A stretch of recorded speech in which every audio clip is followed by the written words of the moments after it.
All right. If you have a Bible, please turn to Luke 6, verses 1 through 11. On a Sabbath, while he was going through the grain fields, his disciples plucked and ate some heads of grain, rubbing them in their hands. But some of the Pharisees said, "Why are you doing what is not lawful to do on the Sabbath?" And Jesus answered them, "Have you not read what David did when he was hungry, he and those who were with him? How he entered the house of God and took and ate the bread of the presence, which is not lawful for any but the priest to eat, and also gave it to those who were with him? And he said to them, 'The Son of Man is Lord of the Sabbath.' On another Sabbath, he entered the synagogue and was teaching. And a man was there whose right hand was withered. And the scribes and the Pharisees watched him to see whether he would heal on the Sabbath, so that they might find a reason to accuse him. But he knew their thoughts. And he said to the man with the withered hand, 'Come and stand here.' And he rose and stood there. And Jesus said to them, 'I ask you, is it lawful on the Sabbath to do good or to do harm, to save life or to destroy it?' And after looking around at them all, he said to him, 'Stretch out your hand.' And he did so, and his hand was restored. But they were filled with fury and discussed with one another what they might do to Jesus." Thank you, Michael. All right. Well, we're going to jump right into the text, but I want to invite you to grab a physical Bible. I know you have access to one because you're home. So please grab one. This is going to be extremely important because we're going to go to a number of texts and we're going to look closely at this base text. And I think it's especially important with this challenge of digital distance. And instead of just kind of being sorry to use this bad word, but a consumer and just sitting and passively hearing me talk at you, let's open God's word together and see what he has to say to us. Because this is the source. This is the main attraction. And ultimately, this is just pointing to Jesus, right? Like, I'm not the main attraction. Like, I only have limited wisdom. I only know I have less than 1% understanding of the entire universe of everything there is to know, right? But this is what we want. So please grab a Bible. I'll still be here when you come back, all right? So let's jump right in. So for most of my life, if you know me, people have called me driven. And there's a few people here in this empty room, and they snicker because that's kind of a word that people would describe me if they've known me over the years. The thing about the word driven, it's a positive term often, but it's also kind of a tricky word. When you think about it, if you're driven, then that means something or someone is driving you. You're in the passive, something is moving you. And for many years, I was kind of in like a cruise mode, being driven by selfish ambition, driven by a desire for acceptance, affirmation. I wanted to prove myself. I had a chip on my shoulder. And after I became a Christian, that same kind of mindset needed to be rooted out by God. And somewhere around about 10 years ago, I started to have a fresh encounter with the gospel and understanding that I don't need to prove anything anymore. I don't need to be good enough because Jesus was good enough for me. And so for the last 10 years, God has been steadily deconstructing this kind of mindset I had. I was told early on that there were good Christians. Oh, he's a good Christian. That's a weird thing to say. And I made sure to know that I want to be, I committed myself to be one of those good Christians. And so God has been teaching me on how to let Jesus be good enough for me. And maybe you're like me. You struggle feeling like you're not enough. I remember even talking to a guy in Bible college. We were talking about like confronting sin or rebuking. And he said, "Sam, the reason why I can't hear anybody telling me about any of my sin is because I already feel terrible. I already feel like I'm never good enough. I already feel like God's already displeased with me. So I can't hear one more thing. I'm already failing enough." And maybe you feel like that guy. You're sick and tired of not being good enough, constantly under a burden and feeling like one hymn famously said, under God's righteous frown. You feel his frown over you. You don't pray enough. You don't read enough. You don't do good enough. You don't evangelize enough. So if that's you, and I would suspect a lot of you feel this way because I felt this way, that I have great news for you. The text that we have today has good news for you today. Now, it is a challenging text. This week, I was talking to Pastor Ross, and he said that it was the hardest, he thinks it's the hardest passage we have tackled thus far in Luke. So I felt really good about that, because I feel great about this text, but it's been very hard as I labored over what God is trying to, the heartbeat behind this text and what he has for our specific community. So again, grab a Bible and look on with me. We're in Luke chapter 6, verse 1 through 11. But first, we always got to go to the context. Go to Luke chapter 4, verse 18. This is a passage we've been going over again and again. And it's kind of like a theme passage. Jesus is making this huge spiritual and political statement, and he's fulfilling everything he announces here. He's a guy who follows up with what he says he will do. Let's just look at one part. It says, the Spirit of the Lord is upon me because he has anointed me to proclaim good news or gospel to the poor. He has sent me to proclaim liberty to the captives. Okay, we're going to focus on this term, liberty to the captives. There's lots of other things here if you want to quickly look at your Bible, and Jesus fulfills all of them. He not only says it, but he says, hey, let me show you that I can do what I say I will do, unlike many of our politicians of this day, as I've said many times before. He has set people free physically. He has set people free where they can now see. He has set people free spiritually, socially, and now he's going to liberate people who are under the oppression of the law. But not just God's law, but how man has twisted God's law and corrupted it. God's law isn't the problem, but it's man's twisted heart that does something terrible to God's law. And so Jesus is waging war and setting captives free from legalism. And the specific battle today is going to be over the Sabbath. But the greater war is going against legalism. So Luke chapter 6, verse 1, my son is running around and distracting me. I love you, son. Please stop running. All right. Luke chapter 6, if you're there. And this is coming right off the heels again from Pastor Daniel's sermon 2 weeks ago, that there's this new paradigm, this new covenant that's going to be different from the old wineskin and old garment. Now look at Luke 6, 1. On a Sabbath. Okay, stop there. I know that's annoying. We're going to stop right here. On a Sabbath. The word Sabbath just basically means rest. And for those who grew up in the church, even for you, it may be unfamiliar. And if you did not grow up in the church, if you're a skeptic and you grew up outside without the stuff, it's extremely strange. What is the Sabbath? So here's our Bible study starts. Go to Deuteronomy chapter 5. Deuteronomy chapter 5. If you are new to the Bible, Deuteronomy's in the beginning. You want to go to it. Chapter 5. And we're going to look at verse 12 through 15. Now, we're not going to go super deep, but we're going to try to get a good idea of what the Sabbath is, because the Bible can tell us what God's original design behind it is.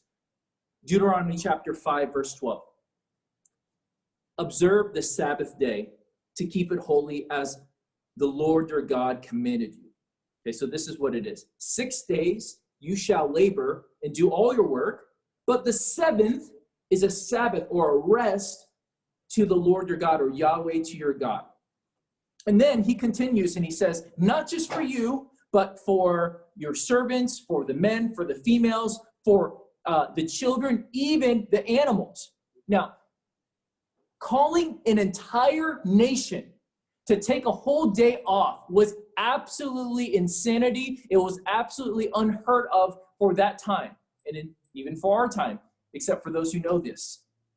It was unbelievable. And that God would so say that, you know what, even animals, even slaves, everybody should take a day off, should rest unto the Lord. God values them. He is way beyond. The Bible is way beyond every progressive movement out there that values people. They're just basically stealing the heart out of the Bible and then removing all the foundations. Anyway, that's another whole thing. So this was a radical new thing, and it was supposed to be a blessing for the community, not a burden. This was supposed to be the highlight of the week. Now let's look at the next part of the verse. Verse 15, Deuteronomy 5:15. You're going to see a little bit more about what's going on the Sabbath. Deuteronomy 5:15.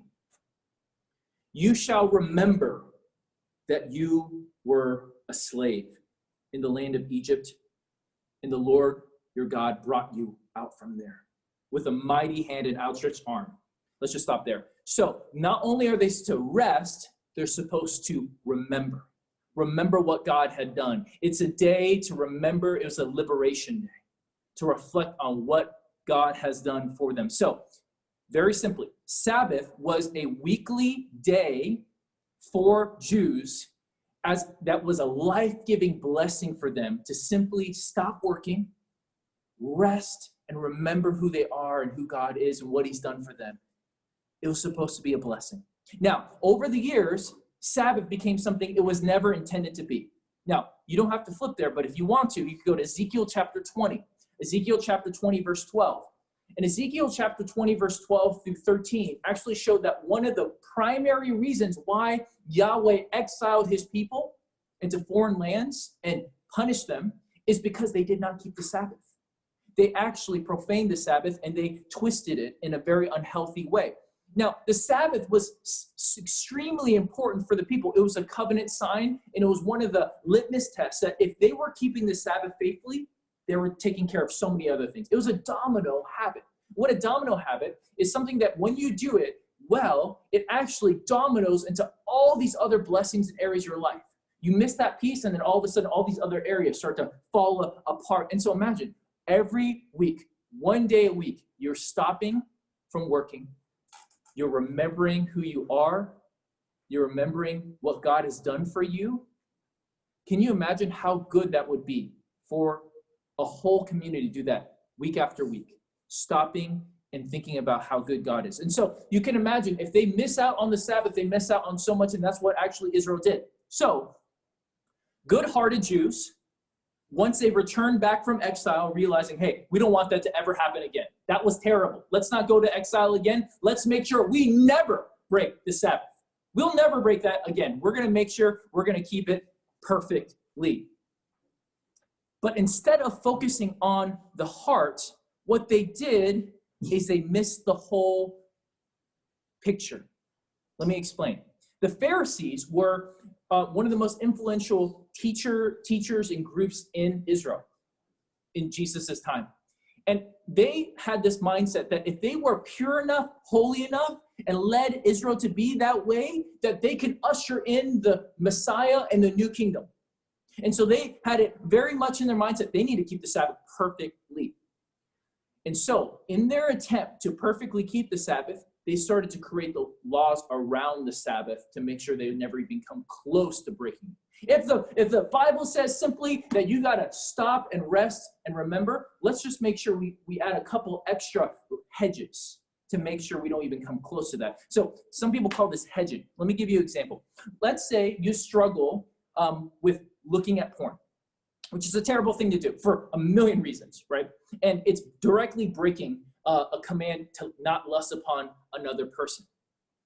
Now, let's say you say, okay, I want to make sure I never look at porn again. I'm going to create a rule for myself that I will never, ever use another electronic device ever again in my life. Now, if you did that, you could almost guarantee you would never look at porn again. Probably. However, what would be very dangerous is then you would then go on this crusade to make sure that no one else could ever look at another device again. Because if they do, then they can fall into pornography also. And so hedging in itself has some wisdom in certain applications. However, what becomes very dangerous is in when you take your hedge and then make other people embrace your hedge as if it's the very law. They took the principle in the heart, and instead of focusing on the principle in the heart, they focused on the laws around to make sure you don't even have to deal with your heart. And that's what happened with the Sabbath. And so by the time Jesus came onto the scene, the Sabbath became almost unrecognizable. Here are some hedges, some man-made traditions that became laws to them that they created. Okay, fires could not be lit. Fires could not be put out. You could only walk a certain distance from your house. You couldn't take a bath, because if you took a bath and water splashed off of you onto the ground, then you would be accused of cleaning the ground. Women couldn't look into their crude mirrors and put on any jewelry. If you were to find a white hair on your head, you would have to wait until the Sabbath is over if you wanted to pluck it out. They had about 39 prohibitions of what was forbidden, what kind of work would be forbidden on the Sabbath. Sounds like a fun day, huh? Sounds like a restful day, huh? It was supposed to be the highlight of the week, but it became something that most Jews dreaded every week because there was just so many prohibitions beyond it. They could never keep it, and so they're always failing, and they always felt like they could never truly rest and remember God. And so eventually these traditions became like law, became as important as the original commandment. And based on how well you performed and fulfilled this, you could often get a sense of social acceptance. And maybe subtly you start believing that you're more approved, more accepted, and more loved by God because you kept these man-made traditions better than others. They focus on the outward appearance and not on the heart. Now, so let's go back to our passage. That was a long foray into Sabbath, but hopefully that was helpful because you got to understand what Jesus is walking into when we look at Luke 6. Okay, so Luke 6, 1-2.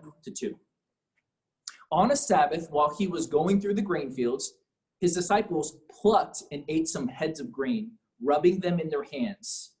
But some of the Pharisees said, "Why are you doing what is not lawful to do on the Sabbath?" Now, something to be really clear is if you want to flip quickly, Deuteronomy chapter 23, verse 25, or you can make that note if you're taking notes, Deuteronomy 23, 25. It was a provision that Yahweh graciously gave for strangers to come through and grab the edges of fields so that they can nourish themselves when they're hungry.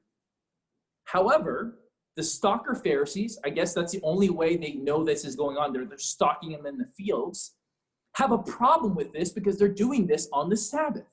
If they did it any other day, it'd be fine, but not today on the Sabbath. Now, I want to trace a sub-theme throughout this whole sermon of the different characteristics of a Pharisee. I think it's important for us to all take note because easily when we talk about Pharisees, we're like, oh, those Pharisees are so terrible. And in fact, if you look at the passage on Pharisees very carefully, you know who they remind me of? They remind me of me. And they remind me of you, those who I know well enough. And so take careful note of how we can see some of the heart of the Pharisees still alive inside of us. So here's the first. You might be a Pharisee. You might be a Pharisee when you are stalking people just to catch them to do something wrong.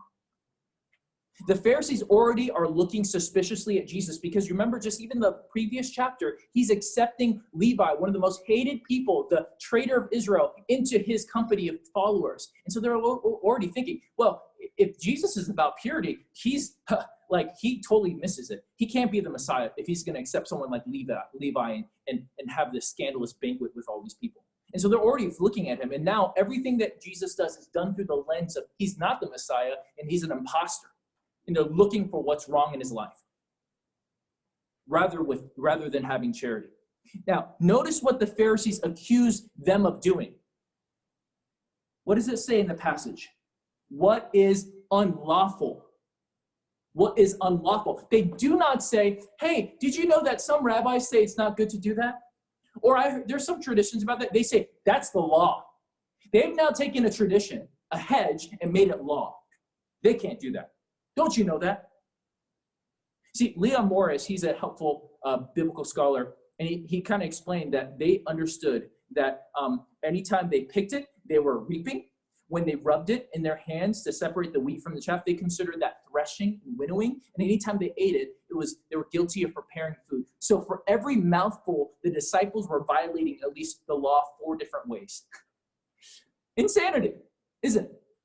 So the Pharisees are absolutely wrong about this. The disciples are not breaking the law at all, but merely the Pharisees' traditions. And so here's the other, you might be a Pharisee. You might be a Pharisee when you elevate man-made traditions to the same level as the commands of God. You might be a Pharisee when you elevate man-made traditions to the same level as God's commands, or maybe even higher. Let's see how Jesus responds to the Pharisees and their bogus accusation. Look at verse 3, chapter 6, verse 3. And Jesus answered them, have you not read? That's a good burn, because Jesus knows they've read. Okay, so this is Jesus saying, hey, you totally missed it, because the Pharisees certainly have read the Old Testament. Have you not read?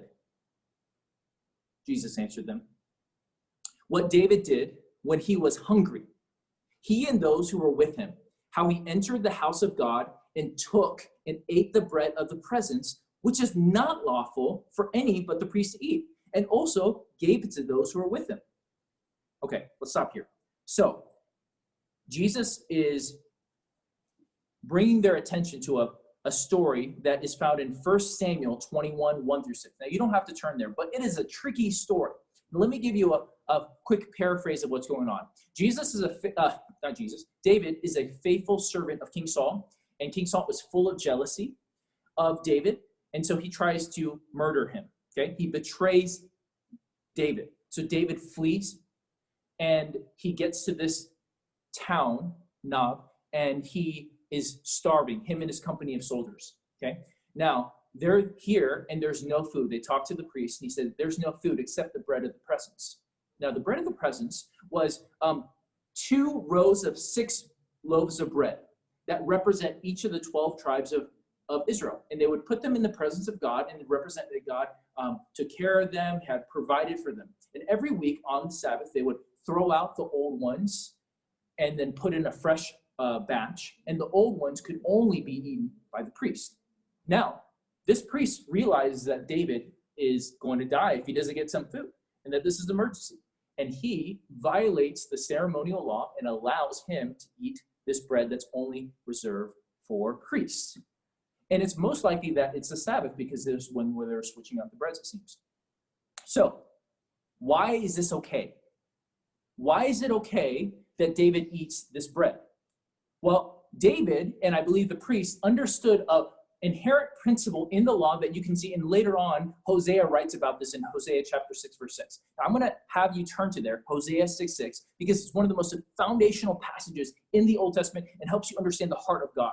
It pushes against this mindset that God creates laws just because he feels like it, because he's a killjoy. But it shows you that God's heart is deeper. Hosea chapter 6. Again, it's in the Old Testament, if you're not familiar with the Bible. Hosea chapter 6, verse 6. For I desire steadfast love and not sacrifice, the knowledge of God rather than burnt offerings. And so God is saying very clearly that his heart behind everything is love. His heart is love. And so Jesus, by bringing up this story, is putting the Pharisees in a big dilemma, because David was the hero king. He was the model king. They loved David. They would never dare accuse David of this kind of sin. And yet, Jesus is highlighting, he literally says it was not lawful for what they did. What are you going to do about it? You're going to accuse him? See, Jesus is exposing their hypocrisy and their inconsistency. The logic of Jesus' point is this. Okay, listen carefully. If David could be allowed by a priest to violate a God-given law on the Sabbath, then certainly the disciples could be able to, by the Son of Man, Jesus, to violate a man-made law on the Sabbath. The Pharisees are losing their minds because they're breaking a man-made law, and Jesus is highlighting that even David, their hero king, broke a God-given law. What are you going to do about that? See, you might be a Pharisee when you're more concerned with following traditions than the good of people. See, that was the heart behind the Sabbath and behind all these laws, is the good of people, the heart of love. And so Jesus is using the Old Testament to expose their legalism. See, because what happened here is that the ceremonial law bowed to the law of love. The ceremonial law of only priests could eat bowed to the fact that these people would starve without it. Jesus understands that here, so did David, so did the priests, but the Pharisees don't get that. And so look at Jesus' final statement in this setting, in this first scene, verse 5. And he said to them, the Son of Man is Lord of the Sabbath. Now, he's been using the Old Testament law to expose the Pharisees. And now he's pointing to himself as the ultimate authority in explaining what he's saying about the Sabbath. He's not merely saying, hey, there's one rabbi who said this, and that one pastor said that. He said, listen, I'm the Lord of the stinking Sabbath. I can do whatever I want, and I totally understand the heart of it, and you totally miss the heart of it. I don't even think you've read it before. You're missing it so bad. And if you look at chapter 5, verse 24, just look over to the left. 5, verse 24, he says this, but that you may know that the Son of Man has authority on earth to forgive sins. This term Son of Man is first appears in 5, verse 24, and he's showing over and over again right now that the Son of Man has authority over the Sabbath, which means he's the creator, and he also has authority over forgiveness of sins. Who alone has authority over the Sabbath and authority over forgiveness of sins? God alone. And he's kind of blinking headlights right here for them. Hey, I'm the Messiah you've been searching for. I'm the one you've been longing and looking for. Pastor Ross talked about Daniel 7 and how that's a significant passage, and we're not going to go there for sake of time. But the Son of Man, that's the most important passage to understand the Son of Man. And one of the biggest things you see is that he has authority. He's divine. He's going to reign forever. His kingdom will have no end, and all peoples will worship him. Jesus is not just saying, hey, I'm a smart guy. I'm a clever guy. No, he's saying, I am God. I'm the creator. I can tell you what the Sabbath is all about. Let me help you understand the heart of it. And for those who have ears to hear, they would see that. And if you could even have even better ears to hear, you would understand he's also saying, I'm the one who you're looking for rest. I'm the one your heart's searching for rest. Now, I want to do a quick little thing with you. If you actually look at this passage in 1 Samuel 21 that Jesus is referring to, there's so many connections to who Jesus is. It's dripping with connections that Jesus is the son of David that they've been longing for. Think about this. Let me just rapid fire. It's just really out there if you think about it. Jesus is from the line of David.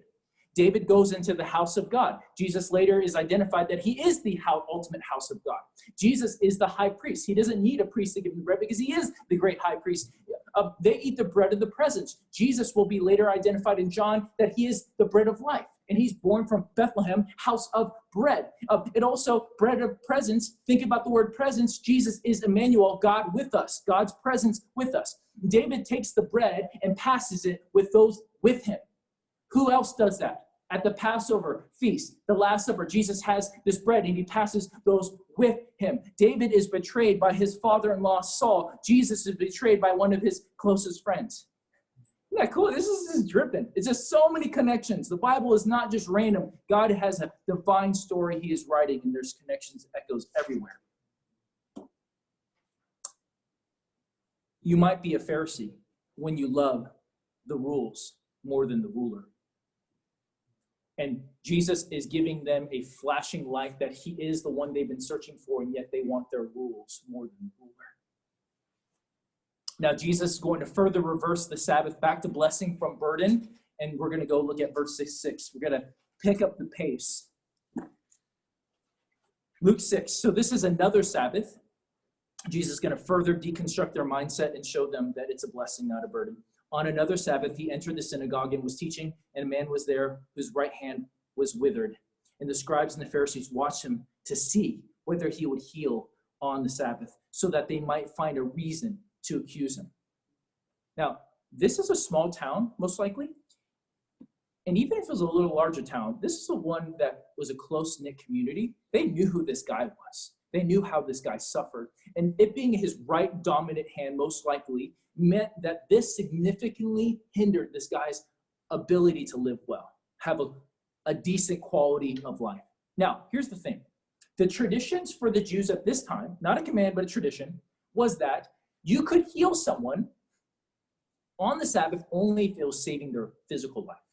You could help deliver a child. They eventually made that concession, like, oh, we're going too far. Let's at least make that, right? And so they gave that concession. And so the Pharisees know this, Jesus knows this, and they know Jesus well enough. They're starting to learn that, listen, this guy has power. You can't understand it. And this guy cares about people, especially the people that nobody cares about. And so they're looking to see if they can catch him breaking this commandment. You might be a Pharisee if you only care if someone is helped the way you want them to be helped under your conditions. Now, Jesus has a big issue with their whole paradigm that they're walking in, of this old wineskin, this legalistic mindset, this burden, this yoke of teaching. And instead of tiptoeing around it and saying, you know what, let me just heal him tomorrow because that's going to cause no fuss, He goes directly at their throats. He calls the man to stand in front of everyone. He looks them down and calls them out with this question. See, he cares deeply about going at the neck, the throat of legalism, because he knows how damning legalism is. It's more dangerous than licentiousness, which is basically this idea of having free license to do whatever you want. Because licentiousness, everyone can tell it has destructive effects. It's very obvious pretty quickly. But legalism is sneaky. Let me show you the heart of legalism. Let me take you to another passage real quick in Luke 18. Luke chapter 18. Jesus is talking about a parable about a Pharisee and a tax collector. He loves pitting Pharisees and tax collectors against each other. And they're going up to the temple. And let me just read one verse, and then we'll go back to Luke 6. He also told this parable to some, listen, this is the heart of legalism, who trusted in themselves that they were righteous and treated others with contempt. So there's a self-trust and believing you're self-righteous, and then simultaneously looking down on others who don't measure up like you. Jesus knew how wicked this was and how much this was destroying his people, and so he is going straight at them. So look at what he does in verse 8. We're back in Luke chapter 6, verse 8. But he knew their thoughts. Isn't that awesome?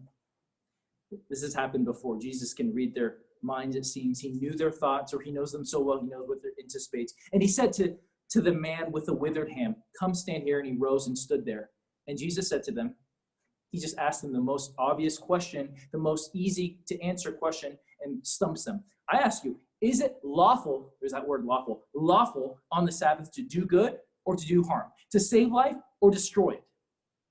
He's basically asking them a question that they cannot answer. They know the answer. Of course, everyone in the synagogue is like, of course it's to do good, not to do harm. But they can't answer that, because if they do, then they're going to contradict themselves for their very attitudes that they have.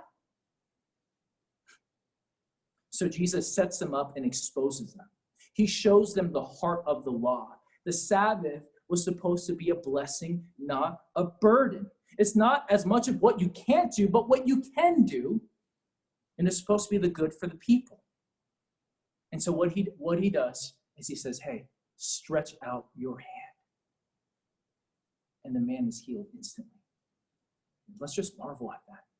He commands. What kind of authority is this that he just says, do something that you cannot do? The man had a withered hand. He could not stretch out his hand. Jesus tells him to do the very thing he cannot do and the very thing he wants to do. And he heals him on the spot. And he shows him the Sabbath is for the good of man, not for the oppression of man. This is the misconception I highlighted early in our culture, that the law is a killjoy. No, everything that God commands has good design and reason behind it, even the ones that we can't. And part of the problem is that we naturally incline to love the things that harm us and ultimately destroy us. And so it's very hard for us to believe him. But God's law, his ways are good for us.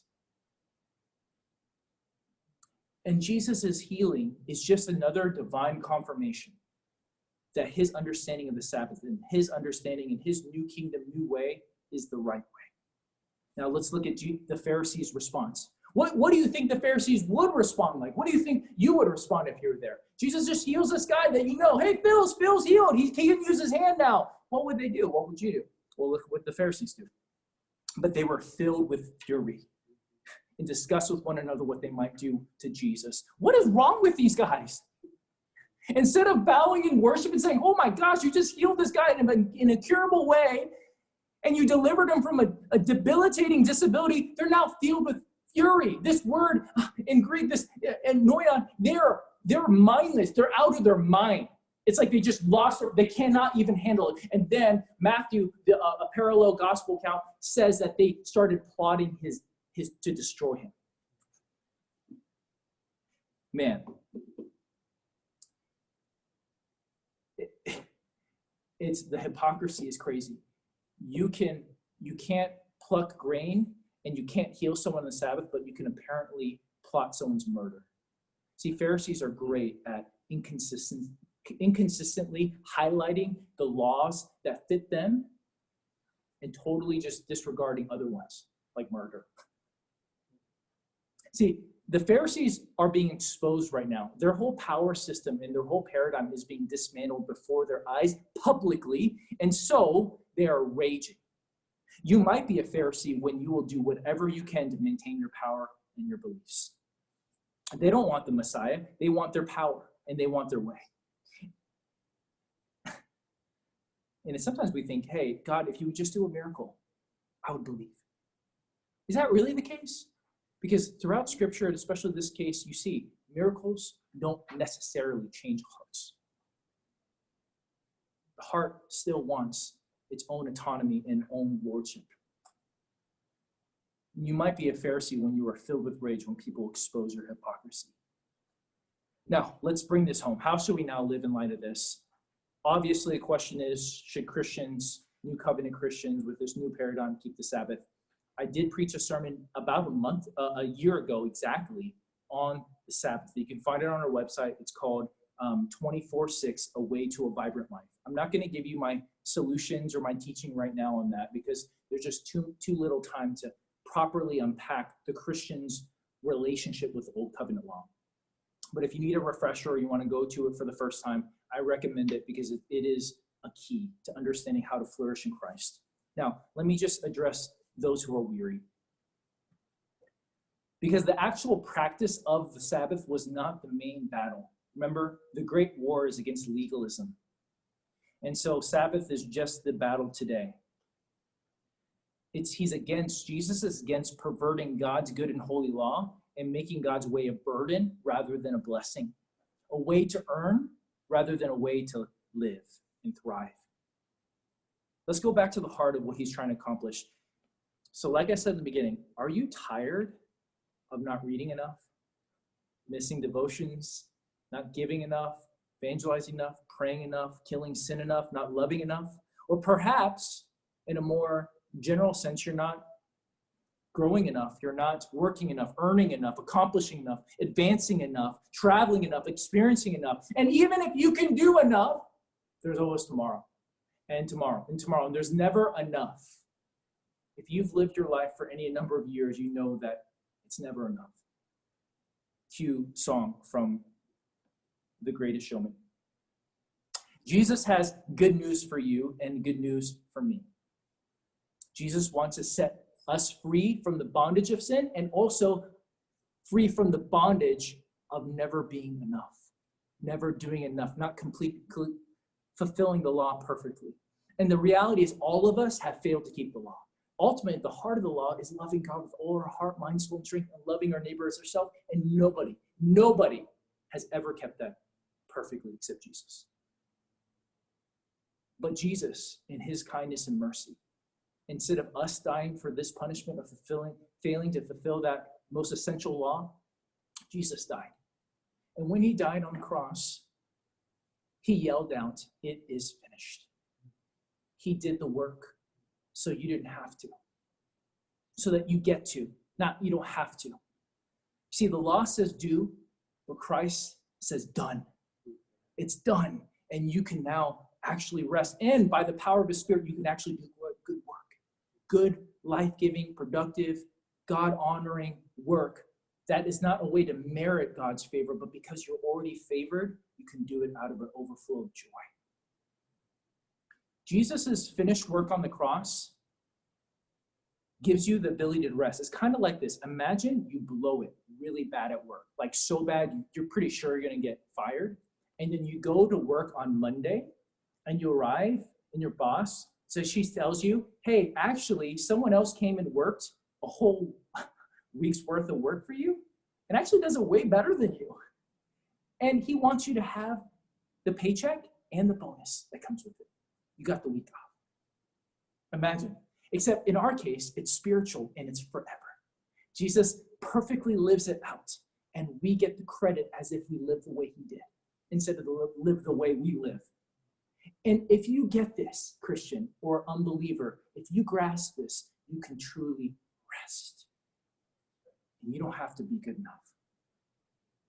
So for unbelievers here, skeptics, I'm so grateful you're here. What a strange thing for you to tune in to this. That takes boldness and curiosity. And I believe God is already drawing you, the fact that you're here. Maybe you say to yourself, you know what, I've done too much wrong. I will clean myself up. And when I get my things together, my addictions broken and so forth, it's coming. I'm working hard. Then I'll come to Jesus. No, that's not how Jesus works. You come right now in your filth.